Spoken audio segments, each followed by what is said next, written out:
Good day and welcome to Universally Acknowledged. My name is Catherine. And I'm Olivia.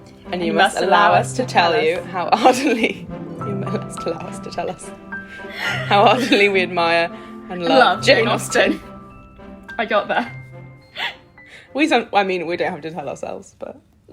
I mean, tell ourselves quite regularly. But that is the function of this podcast, actually. This is us being like, yeah. Cool. I was going to be like, so, do you remember what happened to the last chapter? But we literally just recorded it, so yes, she does. We couldn't have enough. I know what happened. There wasn't any plot advancement, so we had to record another one. We just went to a ball, and nothing much happened. That's happened to me before. Yeah. I've sat on the kitchen floor of house parties. Mm. I'm like, I don't know anyone. Yeah. Or like, there were no tea things to be had. It weren't even like cats to stroke. Like, you know, you go to a party and you can like make friends with a cat.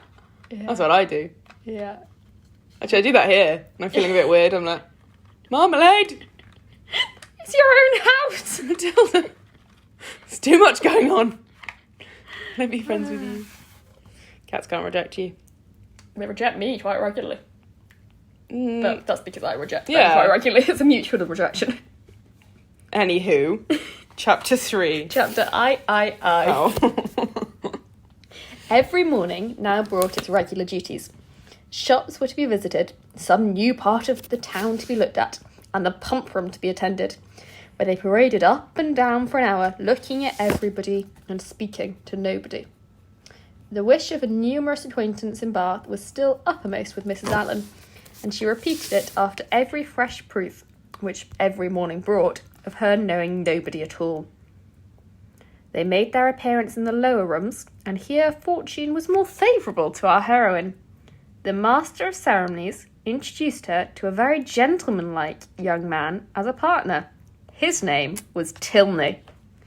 He seemed to be about 4 or 25, was rather tall, had a pleasing countenance, a very intelligent and lively eye, and if not quite handsome, was very near it. His address was good, and Catherine felt herself in high luck. There was little leisure for speaking while they danced, but when they were seated at tea, she found him as agreeable as she had already given him credit for being. He talked with fluency and spirit, and there was an archness and pleasantry in his manner which interested, though was hardly understood by her. After chatting some time on such matters as naturally arose from the objects around them, he suddenly addressed her with, "I've hitherto been very remiss, madam, in the proper attentions of a partner here. I have not yet asked you how long you have been in Bath, whether you were ever here before, whether you have been at the upper rooms, the theatre, the concert, and how you like the place altogether. I have been very negligent. But are you now at leisure to satisfy me in these particulars? If you are, I will begin directly." "You need not give yourself that trouble, sir." "No trouble, I assure you, madam." Then, forming his features into a set smile, and affectedly softening his voice, he added, with a simpering air, "How long have you been at Bath, madam?" "About a week, sir," replied Catherine, trying not to laugh. "Really?" with affected astonishment. "Why would you be surprised, sir?" "Why, indeed," said he in his natural tone, "but some emotion must appear to be raised by your reply, and surprise is more easily assumed, and not less reasonable than any other. Now, let us go on. Were you ever here before, madam?" "Never, sir." "Indeed? Have you yet honoured the upper rooms?" "Yes, sir. I was there last Monday." "And have you been to the theatre?" "Yes, sir. I was at the play on Tuesday." "To the concert?" "Yes, sir, on Wednesday." "And are you altogether pleased with Bath?" "Yes, I like it very well." "Now I must give one smirk, and then we may be rational again." Catherine turned away her head, not knowing whether she might venture to laugh. "I see what you think of me," said he gravely. "I shall make but a poor figure in your journal tomorrow." "My journal?" "Yes, I know exactly what you shall say. Friday. Went to the lower rooms, worn my sprigged muslin robe with blue trimmings, plain black shoes. Appeared to much advantage. but was strangely harassed by a queer, half-witted man who would make me dance with him and distressed me by his nonsense. Indeed, I shall say no such thing. Shall I tell you what you ought to say? If you pleased. I danced with a very agreeable young man, introduced by Mr. King, had a great deal of conversation with him, seems a most extraordinary genius. Hope I may know more of him. That, madam, is what I wish you to say. But perhaps I keep no journal.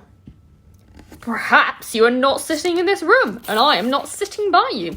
These are points in which doubt is equally possible. Not keep a journal? How are your absent cousins to understand the tenor of your life in Bath without one? How are the civilities and compliments of every day to be related as they ought to be, unless noted down every evening in a journal? How are your various dresses to be remembered, and the particular state of your complexion, and the curl of your hair to be described in all their diversities, without having constant recourse to a journal? My dear madam, I am not so ignorant of young ladies' ways as you wish to believe me. It is this delightful habit of journalism which largely contributes to form the easy style of writing for which ladies are so generally celebrated. Everybody allows that the talent of writing agreeable letters is peculiarly female. Nature may have done something, but I am sure it must be essentially assisted by the practice of keeping a journal. I have sometimes thought, said Catherine doubtingly, whether ladies do write so much better letters than gentlemen. That is, I should not think the superiority was always on our side. As far as I have had opportunity of judging, it appears to me that the usual style of letter writing among women is faultless, except in 3 particulars. What are they? A general deficiency of subject, a total inattention to stops, and a very frequent ignorance of grammar. Upon my word, I need not have been afraid of disclaiming the compliment. You do not think too highly of us in that way. I should no more lay it down as a general rule that women write better letters than men, than that they sing better duets or draw better landscapes. In every power, of which taste is the foundation, excellence is pretty fairly divided between the sexes. They were interrupted by Mrs. Allen. My dear Catherine, said she, do take this pin out of my sleeve. I am afraid it has torn a hole already. I shall be quite sorry if it has, for this is a favourite gown, though it cost but 9 shillings a yard. That is exactly what I would have guessed it, madam, said Mr. Tilney, looking at the muslin. Do you understand muslins, sir? Particularly well. I always buy my own cravats, and I'm allowed to be an excellent judge. And my sister has often trusted me in the choice of a gown. I bought one for her the other day, and it was pronounced to be a prodigious bargain by every lady who saw it. I gave but 5 shillings a yard for it, a true Indian muslin. Mrs. Allen was quite struck by his genius. Men commonly take so little notice of these things, said she. I can never get Mr. Allen to know one of my gowns from another. You must be a great comfort to your sister, sir. I hope I am, madam. And pray, what do you think of Miss Morland's gown? It is very pretty, madam, said he, gravely examining it. But I do not think it will wash well. I am afraid it will fray. How can you, said Catherine, laughing, be so... She almost said strange. I am quite of your opinion, sir, replied Mrs. Allen, and so I told Miss Morland when she bought it. But then, you know, madam, muslin always turns to some account or other. Miss Morland will get enough out of it for a handkerchief or a cap or a cloak. Muslin can never be wasted. I have heard my sister say so 40 times, when she has been extravagant in buying more than she wanted, or careless in cutting it to pieces. Bath is a charming place, sir. There are so many good shops here. We are sadly off in the country, but what we have very good shops in Salisbury, but it is so far to go. 8 miles is a long way.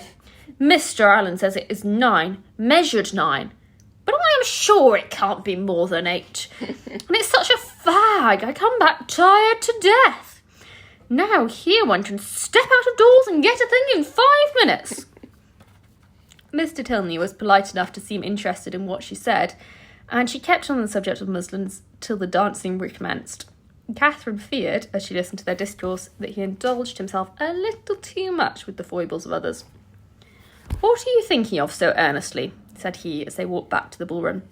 "Not of your partner, I hope, for by that shake of the head your meditations are not satisfactory." Catherine coloured and said, "I was not thinking of anything." "That is artful and deep, to be sure, but I had rather be told at once that you will not tell me." "Well then, I will not." "Thank you. For now we shall soon be acquainted, as I am authorised to tease you on this subject whenever we meet, and nothing in the world advances intimacy so much." They danced again, and when the assembly closed, parted, on the ladies' side at least, with a strong inclination for continuing the acquaintance. Whether she thought of him so much while she drank her warm wine and water and prepared herself for bed as to dream of him when there cannot be ascertained, but I hope it was no more than in slight slumber, or on morning days at most, for if it be true, as a celebrated writer maintained, that no young lady can be justified in falling in love before a gentleman's love is declared, it must be very improper that a young lady should dream of a gentleman before the gentleman is first known to have dreamt of her. How proper Mr. Tilney might be as a dreamer or a lover had not yet perhaps entered Mr. Allen's head, but that he was not objectionable as a common acquaintance for his young charge, he was on inquiry satisfied. He had early in the evening taken pains to find out who her partner was, and had been assured of Mr. Tilney being a clergyman and of a very respectable family in Gloucestershire. That was a very exciting chapter. The plot advanced. The plot has indeed thickened. Mr. Tilney! It's so exciting. It makes me so happy. I just really enjoyed the phrase, strangely harassed by a queer half-witted man. I love him strangely harassed. He's so charismatic. He's a perfect partner. I would love to be like, oh, this is your partner for the evening. He's like going to chat to you about what you're going to write on a journal and absolutely tease you, and it's going to be really funny, and then spend like half an hour talking about dresses with your mother-in-law or whoever Mrs. Allen is, you know, like... Yeah. And he's kind of making fun of, you know, of the thing that Catherine's, like, obsessed with, which is, like, having a good story. Yeah, definitely. And writing it in your journal. Yes. And I love that bit where he's like, oh, I've not asked you all the questions, let's go through it. She's like, how long have you been in bath? Really? And he's kind of doing that thing that she wants, but while kind of also making fun of it. It's great. Yeah. Yeah. It's very fun. I love the idea of, like, keeping a journal as like a fantasy, like a way of writing, and the kind of like, and actually I think Jane Austen's saying something quite serious about women writers and how they're not constrained to just write letters and journals. Yeah, definitely. Like, do you know what I mean? It's more, we can all write. Yeah, and it's kind of funny because actually even at the time, I guess like novels were seen as quite like low art as well. So like she's kind of making fun of that as well. Being like, women can write whatever they like. Women can write. And I'm going to write this and it's going to be great. And she's quite young when she writes Northanger Abbey. Yeah, it's her first book. Well, like her first proper novel. Like, I will write. I'll write. And she writes without a total attention to stops and frequent ignorance of grammar. That's true. Her grammar's all right. Her grammar's all right. Yeah, the subject. There are some long sentences. True. Convoluted sentences. Yeah. Yeah, but also that journal thing reminded me of that. Do you know that quote from The Importance of Being Earnest where Gwendolyn says, someone says to Gwendolyn, what are you reading? And she says, oh, my journal. One must always have something sensational to read on the train. Yes. And I really love that. And I think that's exactly what he's kind of making fun of, is that, like, woman. Yeah. But I think, yeah, there's like... and that whole bit, you're like, how else will we remember, like, which way your hair was curled? You're like, yeah, this is, like... Yeah. Some of the bits of the journal are going to be interesting with, like, I met a fun guy, a queer half-witted man this evening. Yeah. But other bits are going to be like, wore a cool dress. Yeah. Plain shoes. Yeah. But that's not what makes it into a fantasy novel. No. I guess, all those boring bits. But that is life, and you have to sit in a boring ballroom sometimes. Yeah. I don't know what a pump room is. Do you know what a pump room Is this room in Bath? is? Is that a room? It's like a famous room. It's like a famous place in Bath. Pump room. How exciting. Yeah. I'll find out. Oh, it's so good. I also really liked, this is a really stupid comment, but when Tilney complimented Mrs. Allen's dress and she's like, thank you, it was only 9 guineas or whatever. It's just so like, oh, I got it in the sale. What do you get, Max? Don't you know? If you compliment us on our clothes, we'll say one of two things. Either, it was only 9 shillings a yard, or thanks, it's got pockets. Yeah, sorry, it wasn't 9 guineas. Oh my gosh. 9 guineas a yard is quite a lot. But like, my brother gets really annoyed when anyone compliments our clothes and we're like, oh, thank you, I got it in the sale. He's like, that doesn't, but it does make a difference. Like, Until it's he just gets exciting. it. You're like, and then he's like, let me tell you about the dress I got for my sister in the sale. Very exciting. He always buys his own cravats. I always buy my own cravats. My favourite line. Yes. Yes, Tilney. Get that intimate knowledge of fabric on to buy your own cravats. Do you know what else makes me laugh about you? Is that your Mrs. Allen voice is the same as your Mrs. Bennett voice. Yes, it is. It's just like that slightly ridiculous woman. I noticed that. And then she said something. You won't know where the best warehouses are. Yes. And she said something, she was like, I was such a fag and so tired when I come back. I was like, hello, Lydia. Yeah, sounds so Lydia. Yeah.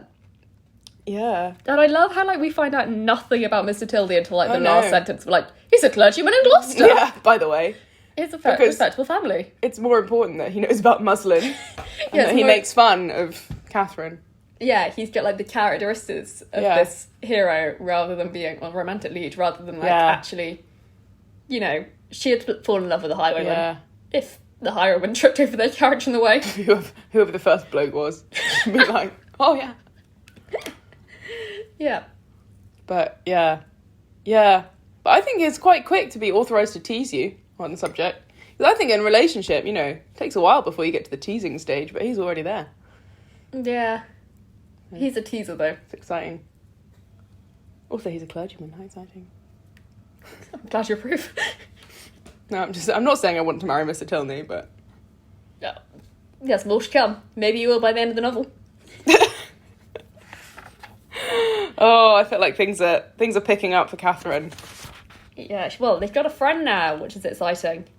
Hopefully we'll have no more of Mrs. Allen's being like, if only we had an acquaintance in Bath. If only I'd be better at making friends.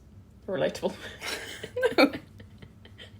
Also, petition to stop saying 24 and start saying 4 and 20. Just so much more glamorous. Yes. So glamorous. I'm going to tell people that I'm 3 and 20 from now on. 3 and 20, yeah, it's great. 3 and 20. And I also enjoy how, like, she's not quite pretty and he's not quite handsome. Yeah, that's good. I enjoyed that. Also, just Jane Austen must have quite high standards of what she thinks attractive people look like. I know. I feel like she's quite harsh. He's not quite handsome enough. To tempt Darcy? Well, no. Mr. Darcy wouldn't be. He'd be in the corner. Well, Mr. Darcy would not be impressed if you bought muslin for 5 shillings a yard. No, he wouldn't. He'd be like, whatever.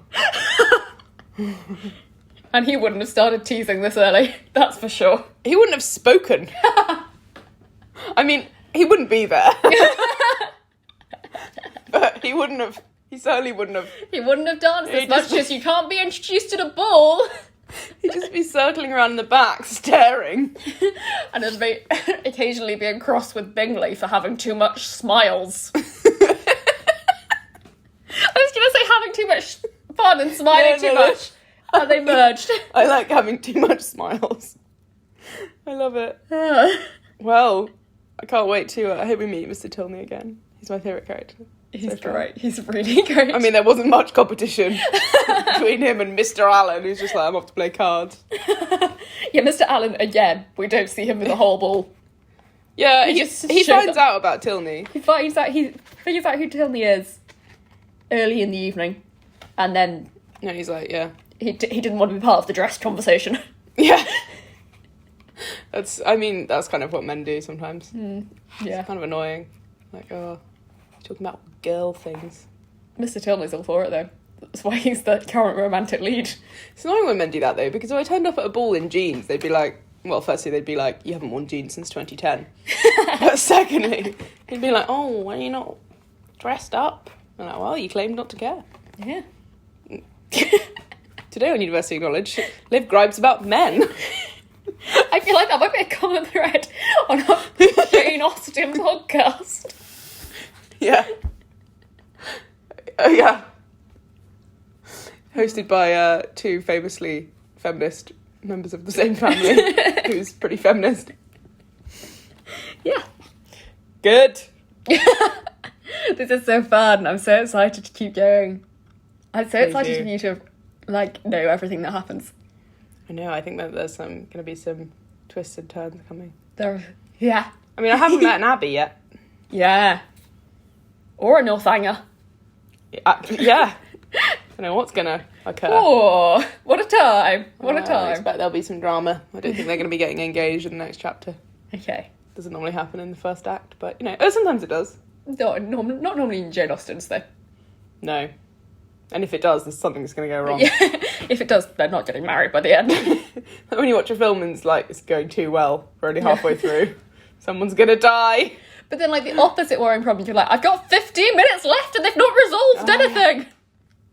Or when Harry and Dumbledore get back from their mission in Half-Blood Prince, and you're like, oh dear, there's still half an hour left. There's still so much film. But they did all the things. Harry? Dumbledore? We're not getting on the train and going back to Little Whinging. Little whinging. Anyway. Today on a Harry Potter podcast. No, we read books in the public domain. When we're really old and the Harry Potter's in the public domain, along with everyone else our age. Yeah. I think they might die. I think we might be dead before that. Yeah. I don't know. My children's children. We'll do a podcast about Harry Potter. Wow. We'll stick to Austen for the moment. Yeah. We'll try. Anyway, thank you for listening to this episode of Ramblings. Have a good day. Good day. Bye.